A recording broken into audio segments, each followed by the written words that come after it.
Plastics have been in production for less than 100 years, and yet they are everywhere. It's in the products we use, it's in the clothes we wear, and it's wrapped around the food we eat. Wherever you turn today, there's pretty sure to be a modern plastic in use, somewhere within sight. Plastics promised us convenience, but have ended up overwhelming us, choking our natural world, harming our health, and accelerating the climate crisis. So how did we get here? And how do we get ourselves out of this situation? After the first experiments in the early 20th century, plastic production began at scale during World War II. From a modest yearly production of some 25 million pounds in 1927, the industry swelled to a total of 650 million by 1943, a gargantuan increase of 2,600%. However, it wasn't until after the war, when industries began looking for alternative markets for their new materials and processes, that plastics really arrived in the lives of everyday consumers. Plastics take their rightful place in a world at peace, a world dedicated to a richer, fuller life for all.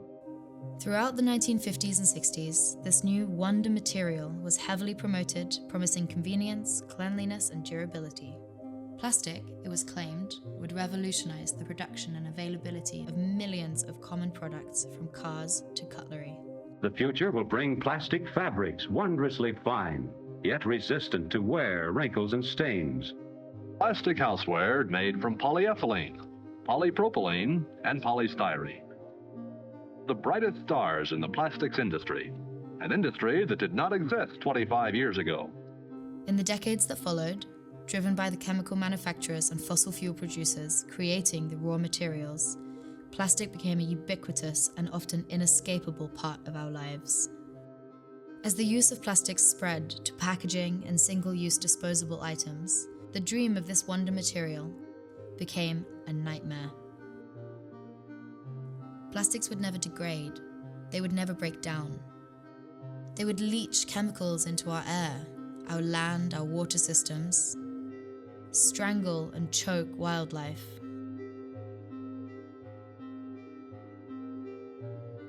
Plastics could never be thrown away and would instead be sent to countries without the infrastructure to properly process it.